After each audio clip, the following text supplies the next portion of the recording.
John Stewart was born in San Diego, California in 1939, and I asked him first about the rock and roll performers that he'd seen in his youth. I saw Elvis Presley at the Pan Pacific Auditorium in L.A. in 1958. And that was right when Hound Dog was out. And right when he was, he still had the stand-up bass. And he had the Jordanaires. And it was unbelievable. I was shaken by the concert. I'd never seen anything like that in my life. I mean, the energy coming off that stage. And his voice was so strong, and he was having so much fun doing it. And I saw Fats Domino came to Pomona one night. The Rainbow Gardens. We went down and saw Fats, and there was another element. He came out with the big rings and smiling. It was so relaxed, Walton, yeah, me. I thought, oh, wow. Rock and roll, And then I did a show at the Pomona County Fairgrounds. It was a big radio show there, a big radio award show. And on the show was the Kingston Trio. Tom Dooley just came out. Johnny Cash. He was this lean, hungry guy, singing I Walk the Line. A group called the Teddy Bears with Phil Spector doing To No, No, No. Richie Valens doing La Bamba. A group called, my mind is gone at this point. They did Tequila. The Champs. Champs, yeah. And my favourite on stage was Gene Vincent. Did you ever see Never him? got to see him, no. And Eddie Cochran, he did his tour here on which he was killed. Oh, Eddie Cochran. I mean, when Summertime Blues came out, I thought, oh my God, who is this guy? That was a time, and the Everly Brothers, one hit after another, and each one being different than the next. I really miss that now, Spence. I mean, it hasn't been that long ago that it was happening when a record would come out and just totally blow me away. I mean, I would be shaken by it. The world would always look differently because of that record. And that doesn't happen for me anymore.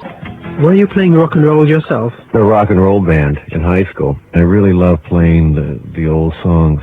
And they still weren't old at that point. I mean, the Jerry Lee Lewis songs and Elvis Presley and Buddy Holly and Little Richard and those. And so my roots were really rock and roll. But then when folk came along, and I was in college, and it was indeed the music of the college people at that time. You could do it with one guitar, and you could have a group with two guitars, and you didn't have to carry equipment around. And very much it was like rock and roll, and there was a very singable chorus, and there were fun songs, but these told a story, and they had adventure to them, and I was really captivated by that, and the 5-string banjo, this totally alien instrument to me that had this magic dronal sound to it. So I quickly went from rock and roll to folk, and was totally obsessed by that at that time. And presumably you remember the day that you asked to join the Kingston Trio.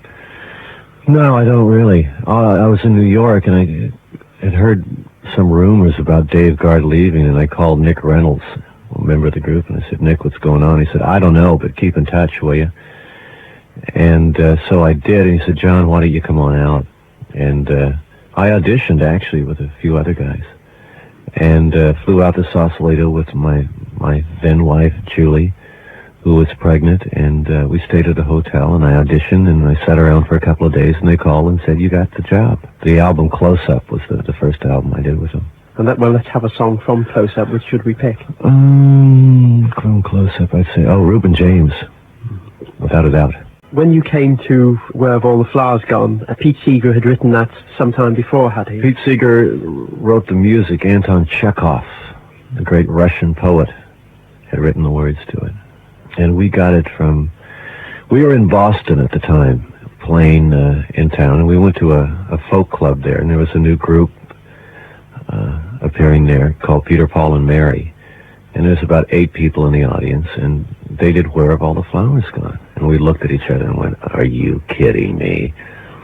And we heard that Pete Seeger had written it, so we knew it had to be on a Pete Seeger album somewhere. So we went out and I dug up the song and wrote the chords out. We learned it immediately and went in the studio within 10 days, I think, and recorded it. Peter, Paul, and Mary have never forgiven us for that.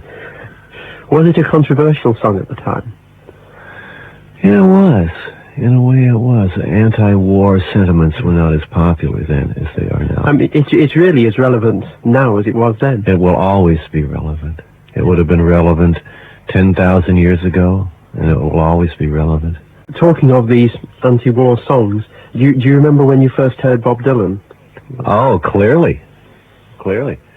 I had heard about Dylan. We were in New York, and Dylan was the enfant terrible of the village at that time. And he would come into this bar called the Dugout where everyone would congregate. And Phil Oakes would say, "There's Dylan over there." And he was very much to himself and sort of would slink over and walk in. And he had a single out called Corina, Corina. And it came out with, that is unbelievable, we thought. And we were very much aware of Dylan. And Dylan's manager, Albert Grossman, sent me a tape of some Dylan songs for the trio to record. One of was Mr. Tambourine Man. And I confess, I sent it back and said, I have no idea what this guy's talking about at all. But the first time I heard Times They Are A-Changin', I couldn't believe it. And Blowin' in the Wind, I think, was the first real Dylan song that caught us. And then when I heard Times They Are A-Changin', I still think it is one of the most powerful records ever recorded by anyone. One guitar and one voice. And but in all the years, I've never met Dylan. A song that everybody listening will know of yours is Daydream Believer. Yeah. You were involved with folk music with the Kingston Trio, and here suddenly you've written a pop hit. I mean, had you designed it that way? Well, it's just a good example of we put labels on things because we need to identify them. It was written as a folk song, and it was written as part of a trilogy, a Suburbia trilogy that I wrote. And it happened that a friend of mine, Chip Douglas, who also had auditioned for Dave Guard's position in the Kingston Trio, was now producing the Monkees. And he said, "John, do you have any songs?" I said, "I have just one song, and it'd be terrific, Daydream Believer." I played it for him. He said, "Yeah, absolutely." And they went in and recorded it and put it in a rock and roll mode and put the Help Me Rhonda horn line in. Da, da, da, da, da, da, da. And it was a rock and roll song. It was a folk song. I mean, you play it with one guitar, it's a folk song. You play it with a band, it's a rock and roll song. So you tell me what rock and roll is, and you tell me what folk is, But that all depends on what you put behind it. Having written such a big hit for the Monkees, were you tempted to write more songs for them? Because I don't think they recorded anything else of yours. I think it was the last album the Monkees did. Well, you're always trying to write that song, But the problem is, you see, Spence, when I wrote Daydream Believer, I remember clearly thinking that day, I didn't get much done today. All I did was write Daydream Believer. And I'd taken it, I'd taken it to Spanky and our gang. I'd taken it to a couple of other groups, We Five, and they turned it down. I mean, I just thought it was another catchy little tune. And once it's a hit, everyone hears it as a hit. But no one heard it as a hit before it was a hit. And so people say, why don't you write another Daydream Believer? Well, I could write another Daydream Believer that would sound exactly like Daydream Believer, and they'd say, well, that sounds exactly like Daydream Believer. So you keep writing songs, at least I do, and you never know which one will come out of that as a song that will really connect. There are songwriters who can sit and write hit records. Neil Sedaka, Carole King, can really grind them out. I can't do that. I've never been that kind of a writer. And you mentioned the group We Five just before. Yeah. I'm right in saying, aren't I, that your brother was a part of that group? Yeah, my brother was a member of that group. And they had a big hit with You Are On My Mind, which was an American hit. It was covered in this country and was a hit for Crispy and St. Peter's. But we'll play the We Five version. Can you say something about that group? It's a song written by Sylvia Fricker from Ian and Sylvia. And when Mike was putting the group together, he said, do you have any songs? I said, this You Are On My Mind, Sylvia Fricker. It's a terrific song, Michael. But you should do it sort of like an old Ronettes tune, Woke up this morning, you were on my mind, whoa, whoa. You know, give it a little. He said, yeah. So he took, and he is a great arranger. He did all his vocal harmonies on it. You know, so give it a drum beat, and he brought it in, and poor man can't defend himself, but he's in America. Frank Werber and our producer with the trio, when we played when we played "Blowin' in the Wind," they said that's the worst song we've ever heard in our lives, and we're not even going to put it out. And Michael brought in "You Were on My Mind," and Frank Werber said, "Why are you bringing me this crap?" You know. So there. Going back to the Kingston Trio and some of the albums you made, there's the New Frontier album, which is a highly respected album now. How do you view that one? I think that is the best trio album I was associated with. College Concert has a live feel to it and a sound to it that I think is probably the best trio album of that era. But New Frontier, we really, really worked on it, and I think the songs are very good. And it was the first time that I really was aware of what you could do in the studio. And putting songs together is a song called "Honey, Are You Mad at Your Man?" that I put a couple of old Appalachian tunes, Ruby and another tune. And I used one note on the banjo, bum, bum, bum, bum, bum, bum, bum, bum, bum, against these moving chords, very Fleetwood Mac-ish, and it really worked in the studio because of the echo and things. And in live concert, wouldn't really work. It was always before it was do the song, do it in concert. If it works, record it. And for the first time, I saw that you could do things in a studio that were magical, that didn't have to translate to concerts. To me, it was a real high point. I get the impression, going through the later Kingston Trio albums, that you were almost making a takeover bid for the group. And perhaps on the sleeve notes you wrote, I think, on Children of the Morning, I get the impression that the other two weren't too interested in it anyway. Well, it wasn't a fact of a bloodless coup or anything. It was just that they weren't that interested, and they were driving race cars and shooting skeet, and Bobby Shane had moved to Georgia by then, and so someone had to do it. And I was a songwriter, and I always was the one to sit down and write the chord charts out and get that part of the arrangement done. So more responsibility came my way, which I loved. I wanted to do it anyway, so it just sort of went that way, you know. And on one of the last records you made with the Kingston Trio, you picked a Lennon and McCartney song, Norwegian Wood. Why did you select that one? Because we loved it. The only reason we ever did a song is because we loved it. And we didn't care that the Beatles had done it.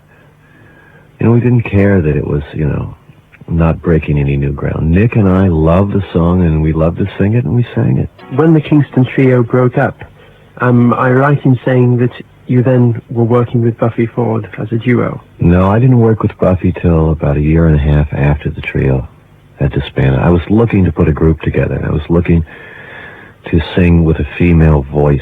I love that female quality on the Weavers and Peter, Paul, and Mary. After singing with three men singing together for 7 years, I was real tired of that sound.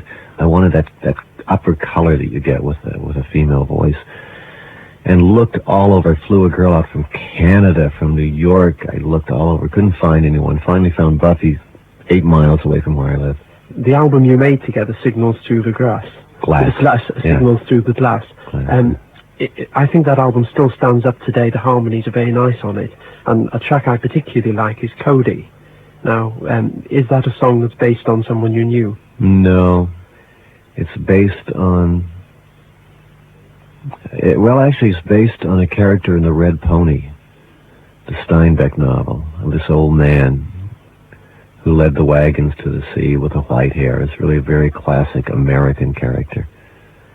And Cody, of course, Buffalo Bill Cody, was synonymous with the Old West. So Cody's sort of a compilation of a lot of people. I believe that you were working with Buffy Ford on the Kennedy campaign in 1968. Right. Yes. What does that mean? I mean, it's hard for sort of English people to gauge what actually goes on. What was your involvement? I had met Robert Kennedy when he was Attorney General, and I was with a trio. And we had I had kept in touch with him, and he was very kind and kept in touch with me. And when I left the trio, he had run for senator in New York, and I had campaigned there. At a rally, I would go out and sing a few songs. And then when he was running for president, he called and said, would you come out? And you were about to come out and sing. And we said, of course, and we dropped the album, just put it on hold, and went out, and we would fly into a town with him, and we would get off the plane, and we would find someone and dash to the rally. And these people had been waiting 2, 3, maybe 4 hours to see Kennedy, and we're tired and restless, so we'd give a point of focus and get their energy up. So when Kennedy arrived, they'd be, it wouldn't be so splintered, you know. It was so, it was a dog and pony show, but it was politics, you know. We were there. We were the court jesters, you know. We were the traveling band. All the Brave Horses could have been a hit for you, don't you think? No, I don't think so. It doesn't have the hit qualities. It's too heroic, I think, and there's not enough variety in it. Was it a particular death that had inspired that song? Well, what we had gone through with the Kennedys and Martin Luther King, and the irony that the best are shot down in their prime, is what that was all about. Yeah, absolutely. A few years ago, Paul Gambaccini did a poll of rock critics and asked them for their favourite LP of all time. And California Bloodline in the top 200 LPs came in at 36. Were you aware of this? I was floored by it. I couldn't believe it. It was a good feeling. Yeah. It showed that you got critical acclaim for the album. Were you surprised it would be California Bloodlines? Is that the one that stands out for you? No, it isn't. I'm always surprised at the reaction to that album. I still today can't sit through it. I think it has a good feel. I think the songs are good, but I just think my performance on it is dreadful. It was a lot of fun to make the record, I'll tell you. Nick Venet should take full credit for that. After the Signals to the Glass album, he said, no, John, let's go to Nashville. Let's get a live feel. The best players are down there. It was really his vision, and it was really the first emergence of folk into country rock album done before the Eagles, and that I can take no credit for. That was Nick's. He's an incredibly intuitive guy, and as a producer, he's excellent in getting the best out of you, but has no real ideas in the studio. He just sort of lays the format for you to come up with them. And the album was done, except for a few vocal overdubs on Pirates and that, was done live. And we made a 2-track as we were doing the album, and ended up using the 2-track. When we went back to mix it, we couldn't get it as good as the 2-track. So actually, it's pretty much a live album. When you say your vocals on the album are dreadful, what do you mean by that? Dreadful is dreadful. I just, for me, I can't stand it. But it has nothing to do with anyone else liking an album. I mean, it's not important that I like it, you know. My view of it has nothing to do with what someone with coming in with a clear board would have to think about it. I mean, I have a lot of backlog going into it. What about California Bloodlines? California Bloodlines was one of those songs that is just given to you. I mean, sometimes I really don't feel like I write these songs at all. Because when I start writing, a whole other person comes out who has nothing to do with me during the workaday world. I mean, if I were to write songs with what I really deal with every day, they would be much different than what I write. But when I start writing songs, this other person comes out.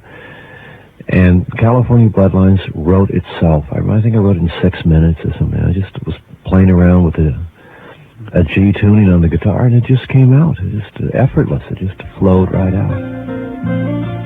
July, You're a Woman, that was covered almost immediately by Pat Boone, I think.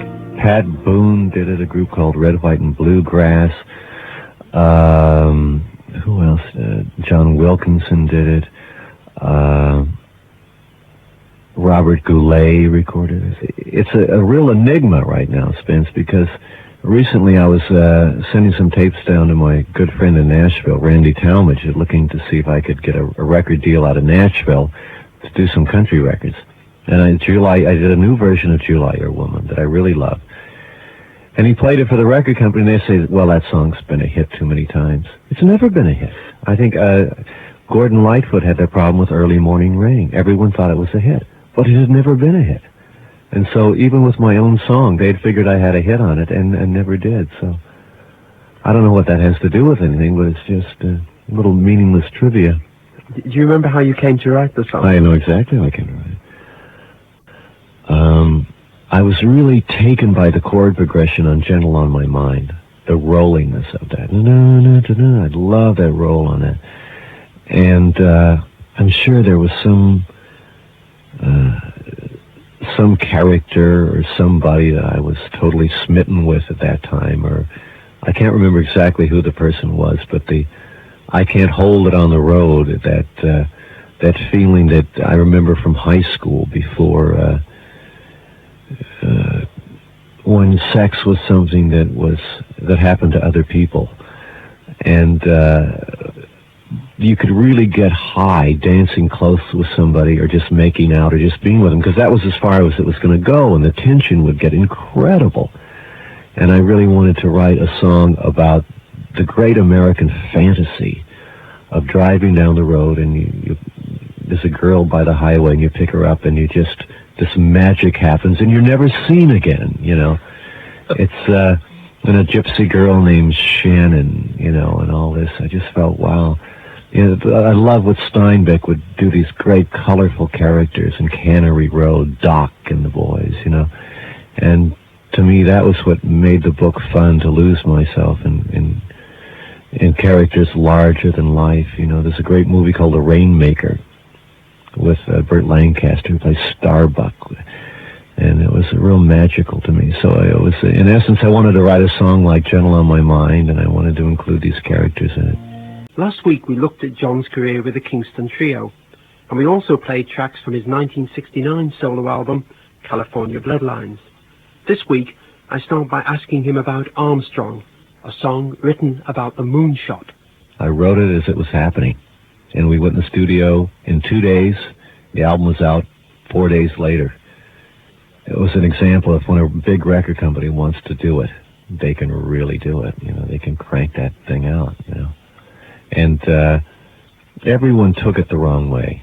Everyone took it as a put-down of the moonshot, which it was not intended at all. The message of the song was that even though there are ghettos in Chicago and people are starving in India, and we've totally ravaged the planet, that for one moment we could sit there and watch one of our kind walk on the moon, where we have done this, where we have really failed. We have also succeeded greatly, and everyone took it as a put down of the moonshot, and it was banned on radio stations, and stations were breaking the record on the air, and it got on the charts like at 80, and the next week it was up at number 50 or something. It was on its way and then disappeared. It was banned by stations all over.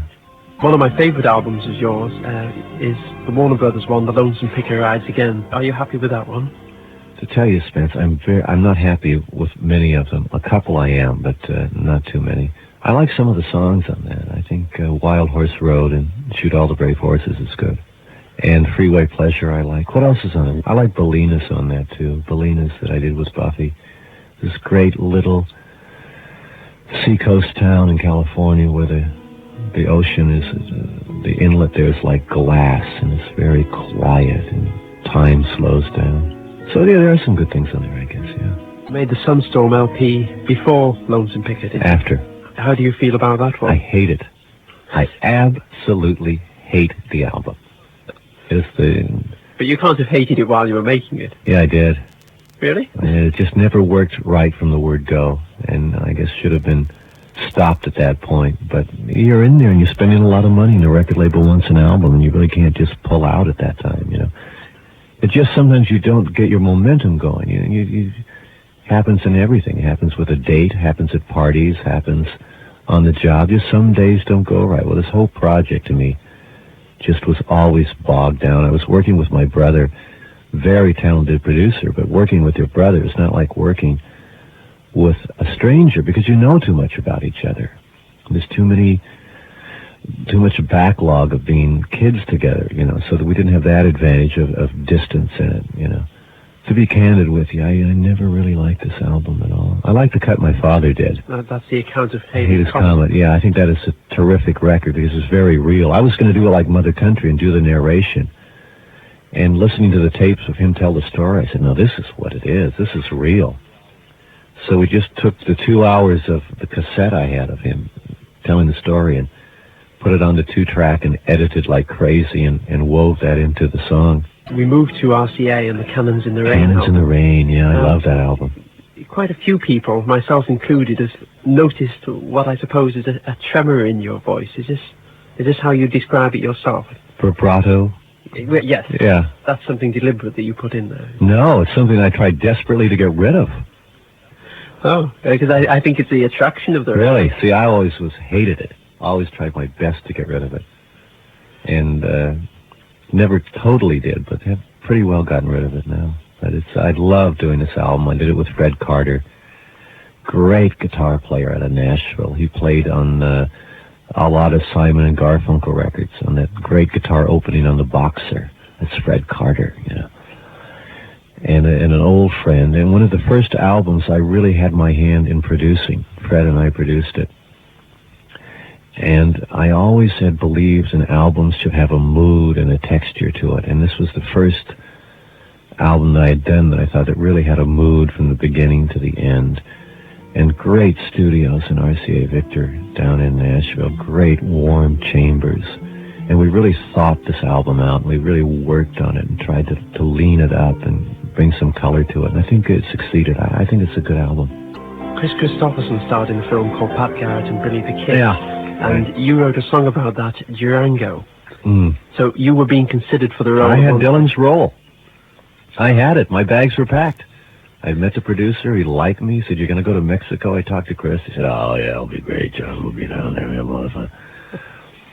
Then I got a call. I mean, I was ready to go. And the producer said, John, I'm sorry, man, but Dylan has agreed to do this. And I said, oh, well, he'll be terrific, And in retrospect, talking to Chris afterwards, he said, oh, it was a miserable time. Peckinpah wouldn't leave his trailer for 5 days at a time, and the wind was blowing, and we all got colds, and it was, But it sure would have been fun to do, to work with Coburn and Peckinpah and Chris would have been great. But Dylan was terrific. I thought he did a great job. I thought it was a very good film, a very moody film.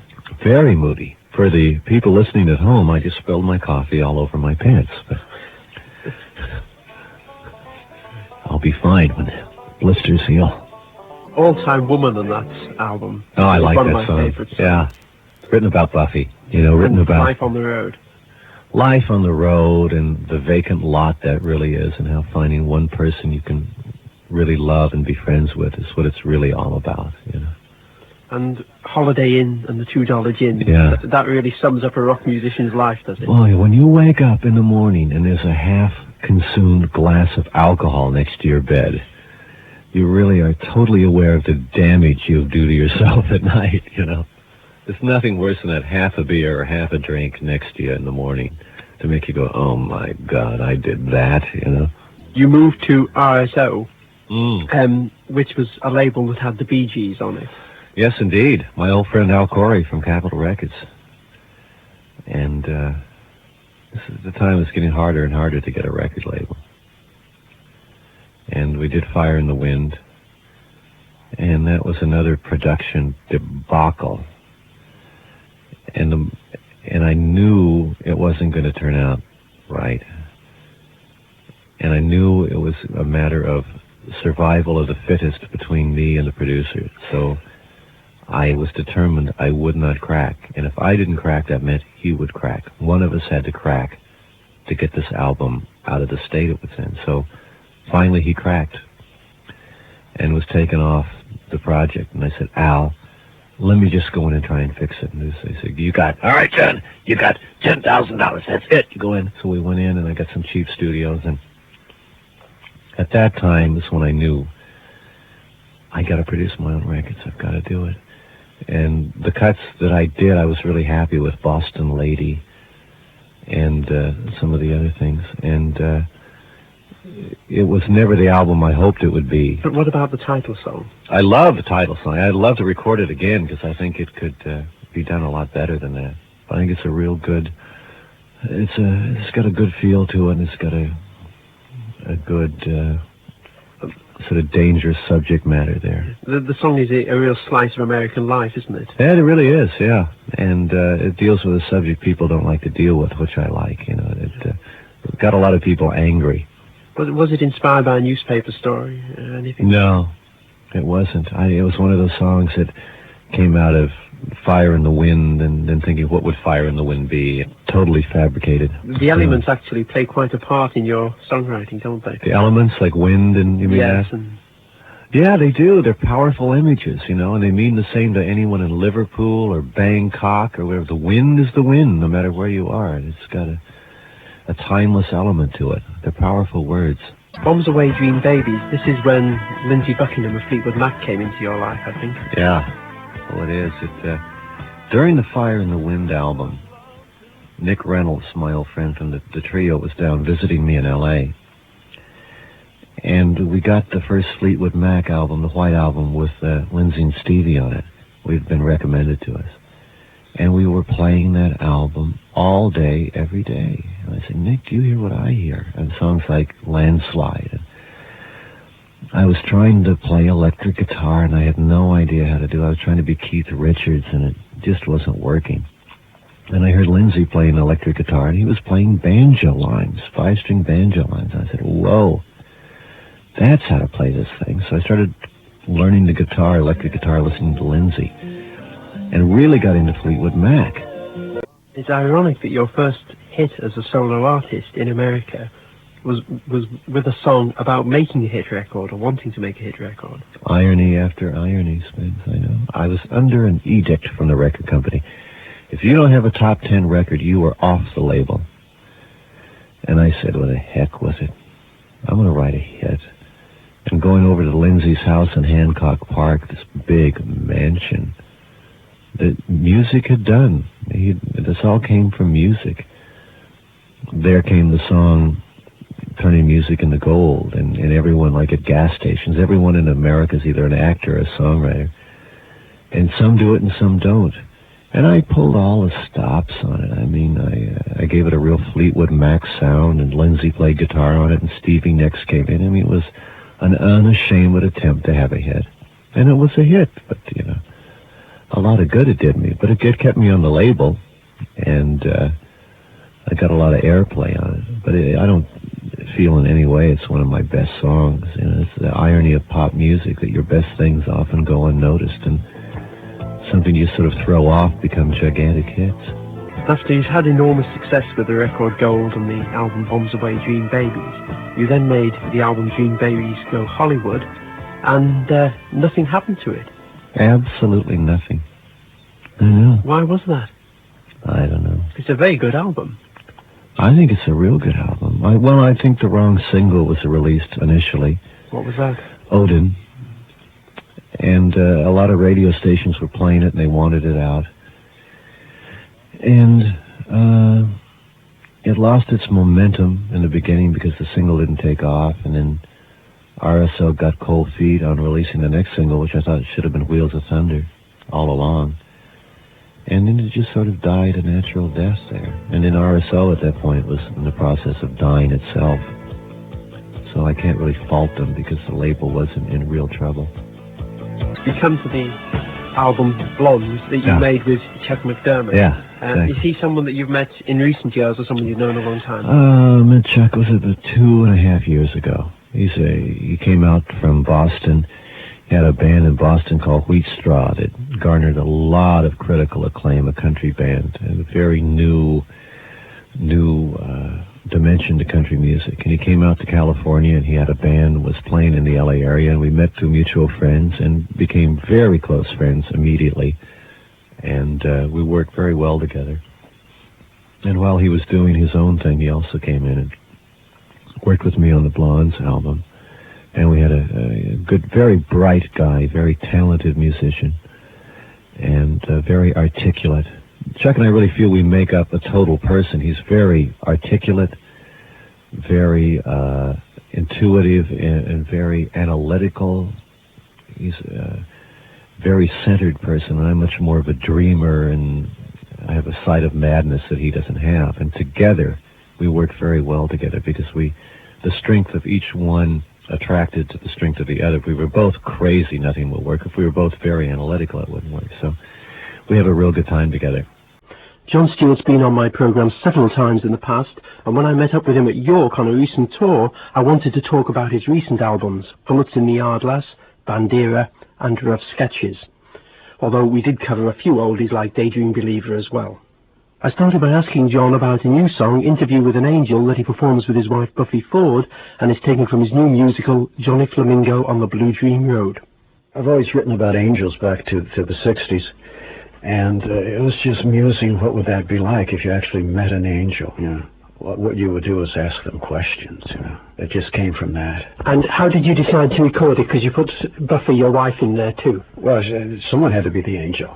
You know, I did it the first time I did it was just me, but when I went to recording it, it was obvious it should be Buffy, you know, like a little play, and it was what it is, you know. This was for a stage musical, wasn't it? Yeah, it's a musical I'm still working on, Johnny Flamingo on the Blue Dream Road, about a guy looking for innocence in his youth on Route 66. One of the characters in it, Buffy plays an angel, so it was really written for that show.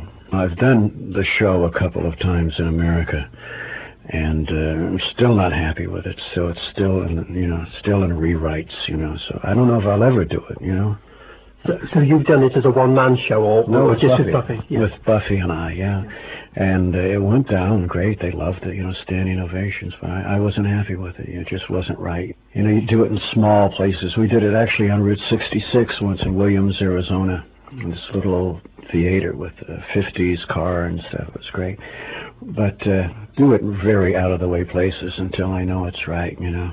But which way to go on it, you know? I mean, as a musical, it would be nice to have dancers and big numbers and all, but, you know, I'm interested in sort of going a more introspective way, like the Fantastics and Our Town and Spoon River Anthology. And I'm still trying to find which way I want to go with it, you know. And the more people you add, the more it costs and the more is involved and all. The song is 3 minutes long, you know, or whatever, and you've done it in that or you haven't. But a musical is a 2-hour song, you know, as Paul Simon found out. It either works or it doesn't. And if it doesn't, the whole thing doesn't work. It's not like one song doesn't work. The whole thing doesn't work, you know. So it's really, I love the challenge, but it's very difficult. You also did a duet with Johnny Cash, didn't you? Yeah. Presumably of another old favourite from your youth. That's right.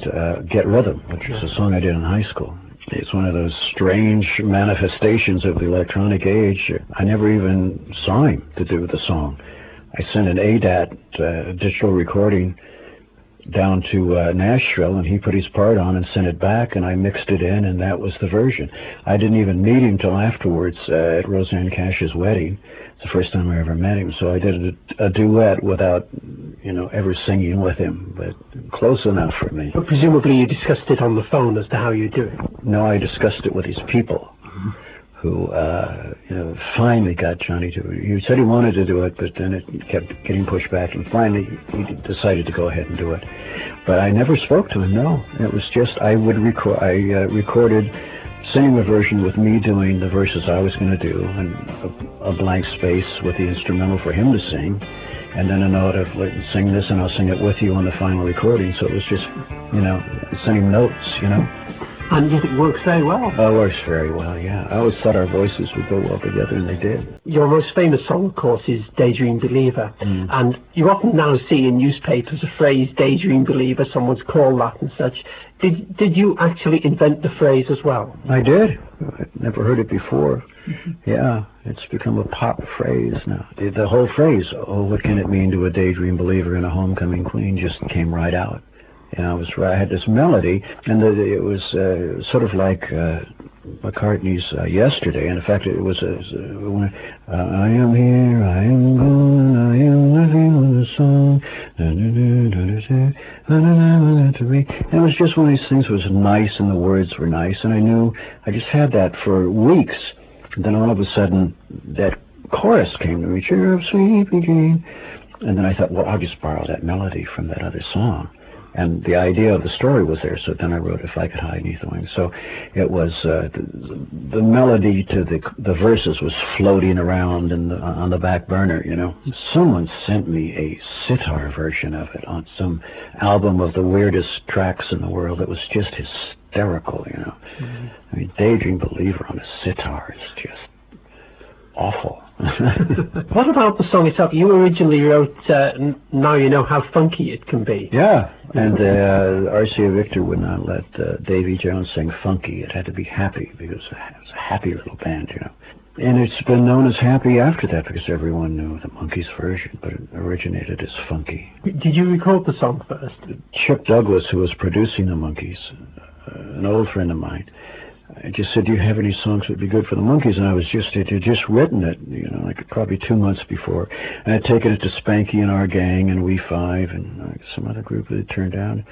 And so, well, I have this song and I think it might work, but I had not recorded it. In fact, I didn't really think too much of it. I just thought the chorus was somewhat catchy, You also get songs from newspapers and such. I mean, The Bad Rats, for example. Newspapers, Mother Country, a story in the San Francisco Chronicle that I forgot to save. Oh, yeah, newspapers. And TV News is a gold mine of song ideas. You're always cutting things out, are you, and storing them away? Oh, if I see it, you gotta rip it right out, sure, It's just, and with TV now is so immediate, you get stuff from all over the world, and it's just, a lot of it you don't want to write about, but the material to choose from it is so much more now than it used to be because of communications, What about Bad Rats? Is that from a story? Well, yes, it was. Bad Rats was from an article I saw in Time magazine, where in a laboratory, when the rats were still in their cages, so their scientists were doing tests on, they were good rats. They could not be killed except humanely with chloroform or something. However, if the same rat got out of the cage, they could kill it any way they wanted because it was then a bad rat. And they could step on it if they wanted to. The same rat, good rat, bad rat, because let's define them as that. The one in the cage is good and the one outside the cage is bad. I thought, oh my God, that's fodder for a song. And it's the same way we think of each other. I'm just totally mystified at Christians killing each other. Religious wars with the same God, with the same Bible. It's just the way the world is, isn't it? You've written quite a number of songs about the presidency, haven't you? Have the recent events in America with Clinton inspired you to write anything? No, there's nothing there for me. You could write a funny song, but I hate funny songs. We're just so preoccupied with people's sex lives, people forget what it was like with George Bush, and the economy was in the pits. Unemployment was way up. The country was really depressed. The economy's never been better. Employment's never been better. Everyone is doing pretty well. He hasn't really done anything else except raise the economy, and that's good enough for us. And his wife seems to be doing okay with him. What's the point? And all these women who come along and want to be media stars, and I just think it's really silly. From what I understand, most of the world in Europe think we're really silly about it, So I just don't get it, I don't think he's a great president. I think he's a great people person, and he's done great with the economy. And let him alone, I think, But I wouldn't write a song about his dalliances, You say you didn't like funny songs particularly. Is that because you don't like writing them yourself? You'd like them if, say, someone like Tom Paxton did it, presumably. I just don't like funny songs. Oh. Period. I don't know why. No. A few I did. Lonnie Donegan I loved. Okay. Chewing gum loses flavor. And My Old Man. Cab driver, what do you think about that? I mean, I thought it was hysterical. It wasn't contrived in any way. It was just brilliantly written, you know. But normally, and I love Tom Paxton. He's one of, you know, my favorite guys, and I love his spirit, but I just don't like those songs, you know. Lonnie Donegan's Chewing Gum Song, and my guest this week is the American singer-songwriter John Stewart. The full text of this interview is on the internet, and I'll give you the website at the end of the programme. As I said, I met John Stewart on a recent tour and caught up with him in York, and I presume that he was talking about himself in his song Hard Times for the Monkey Boy. That's right. Oh, yeah. And in fact, in grammar school, you know, I had very big ears, and the girls would call me Monkey Boy, you know, which was just, you know, a knife in the heart. So, yeah, I'm the Monkey Boy, you know. And so you remember that for years and years? Yeah, forever. I shall always remember that, you know. And then it just came out one day as a song. It's like when the thing you are ashamed of, you wear as a badge of honor. It then no longer owns you. You own it, you know. Hard Times for the Monkey Boy. I love it. I love the sound of the Monkey Boy, you know. One of the things is that if people hear Hard Times for the Monkey Boy, they couldn't possibly know that that was your nickname. Exactly, yeah. But it should have the mystery. I'm a firm believer in mystery. The more mystery in a song, the more it intrigues people. Just mystery is an intriguing thing, you know. It's fun to figure it out, you know.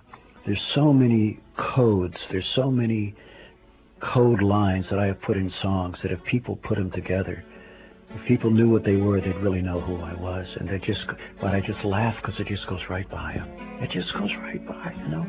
And I've just revealed so much without ever coming out and saying, well, this is me here. And it just, I mean, absolutely, you know, hide it in plain sight is the old adage, you know. Have you written songs, though, that you have sometimes thought were too personal to put out? Yeah. Or you just put them out? And... No, there was one I wrote that has never been out about my first love and about my kids when they were growing up, and my wife and I were divorced. You know, that was just too personal. I just didn't want to put that out. I love Eric Clapton, and I'm just so impressed with his bravery in writing about his son that was killed. I hope, just don't do it anymore. I can't stand it. I have to take those songs off. It's just too sad. I can't take it. I mean, it just tears my heart out. You know, Tears from Heaven and, you know, Little Man on his new album. I mean, it's just wrenching. I mean, it has nothing to do with entertainment. I mean, how can you sit there, I mean, do the song and be in the audience and not go, oh, my God. I mean, you can't go, oh, yes, very nice. You know, I mean, it's just, I mean, it's amazing that he could do that. It must be very healing for him. I seem to remember you announcing from the stage that this was going to be your last tour, and it hasn't been, has it? I just couldn't start in London and drive all the way up and do all those towns. It just, for some reason, I guess it was jet lag or whatever, it just wore me out. I said, I just can't do these tours anymore. I'll come back and play. And like on this trip, I played at the Turf in Dalry for 3 days and 2 days in York, and that's it. I mean, I just won't. Not that I don't love playing for the people. I just can't do those drives. First of all, for an American, I almost have heart failure every time I take a long drive on these roads, because you're on the other side and they're so tiny, and you pull out to pass, and my God, there's another car coming. So I'm a nervous wreck by the time I get to the gig. I'm a vegetarian.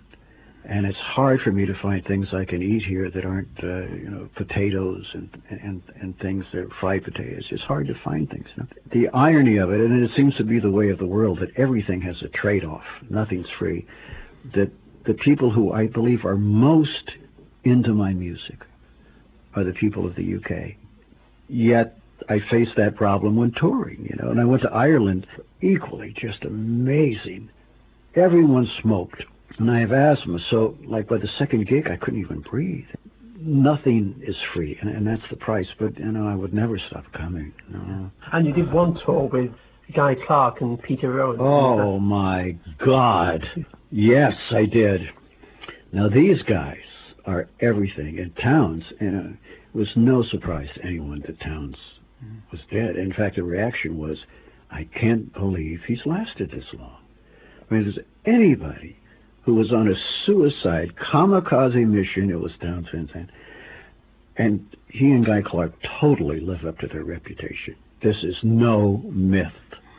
And I don't drink. I just don't do it. And there's that Southern thing of, come on, man, let's go have a drink. And I just don't drink. And Townes' idea of humor was, when you first meet him, he'll tell you some heart-wrenching tale about someone in his family dying, you know. And then at the end, he's teasing you. Real funny, Townes. Great story, yeah. So it was, one, hysterical, and I was just blown away by Townes Van Zandt's writing. It's seamless. You can't see where he did the writing. It was brilliant. On the other hand, we didn't connect other than as writers, you know, Guy Clark and Townes Van Zandt. That was one person. And then there was me and Peter. So Townes and Guy would get up there, do their show together, get falling down drunk. And the audience loved it, presumably. Their audience loved it. They came expecting that, you know. So, and my audience was going, my God, what have we locked in on here? You know, so I won't do that again. What do you actually mean by the songs are seamless? Great actors, you can't tell they're acting. You see a bad actor, you can tell he's acting. A great writer, and I'm trying to think of who else. Well, McCartney could do that. You don't see the writing. You don't see how did he do it. Some great painters, you look at the painting and go, I don't know how he did it. He covered his tracks, you know. I don't see the writing. And there's songs that I love, songwriters I love, who I see the writing and it's great, like Leonard Cohen. I see the writing and it's brilliant. Townes, I didn't see him doing it. It's like he was making it up as he went along. You know? Because Leonard Cohen has such great phrases in there. You know he must have worked on them. Yes. I mean, it's brilliant. But I listened to Townes, and at first, you know, I'm kind of listening, well, that's nice. Well, if anything, Townes Van Zandt songs were not nice. I hate nice. Nice is like a card you get on your birthday from your aunt. Townes songs, you listen to the words and you go, it sounds like he's making it up, but it's brilliant. One of the most, I think, underrated songwriters I've ever heard. And John, do you ever go to Nashville and sell your songs? Disaster. Oh. Absolutely disaster. Yes, I do. And country music is in a place now where there is no room for my songs. But there's a guy named down there named Woody Bomar who has this publishing company called Little Big Town. And I went in to meet him, and he had every album I had ever made around the floor on his office. He had every album I've ever, big fan. And he said, I was looking to make a writing. I said, John, I can't sign you. You just don't write what they're doing here now. And then I would listen to country music and go, oh my God, this is awful. I heard some Vince Gill songs I liked. There were some good ones. I heard some songs that some of the women were doing that I loved. But on the whole, the Hat songs, you know, I just couldn't connect with. And I did some co-writing with guys down there. And it was just so fabricated, I couldn't do it. It was just, to write to make money is to me, just doesn't work out. Some people can do it and do very well, but there's no heart to it. There's no heart to that stuff, you know.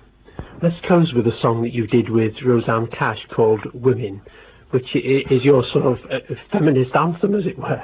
I have a condition called ADD. Do you know what that is? Attention deficit disorder. One of the symptoms of it is living dangerously. And most people go drive racing cars or motorcycles or skydive or do bungee jumping. Mine is to do things on stage that no one should ever do. I sang Women for the first time in Texas at the Kerrville Folk Festival with an audience full of cowboys and hats. And you know, it went down a storm. They loved it. And Dave Batty, my bass player, was just shaking in his boots. I was so pleased that Women went over so well. It was such a dangerous song at that time. You know, I loved dangerous songs. Christ and the Devil, the song, it was a dangerous song. And it was a rush to do it down there, you know. There really is something called ADD, is it? Oh, yeah. Very real. Yeah, I just found out I had it about 4 years ago. Very treatable, but my mind is like a remote control for a TV. It just won't lock on anything, except when you have ADD, when you lock on something, you are so into it that if you are jarred out of it, I'm recording. If Buffy comes in and interrupts me, it just fries my nervous system. I'm shot. You can hyper-focus and then not be able to hold a thought at all. It's a hideous thing, you know. And I was talking there to Jon Stewart, and the full text of that interview is on the Jon Stewart UK fan page. I said earlier I give the website, and the website is http://easyweb.easynet.co.uk/Tildea, which is one of those squiggly lines, /J Stewart, that's JSTEWART and I'll say that again, http://easyweb.easynet.co.uk/Tildea//JStewart/ and that gives you the full text of the interview with Jon Stewart, which is a lot more than what we've broadcast here. Tomorrow night at 6 o'clock we're going to have a live concert with Hank Walters and Pete McGovern, which should be tremendous fun, and all the tickets for that have gone. We'll go out now with Jon Stewart and Roseanne Cash and Women. Thank you for listening, and cheerio.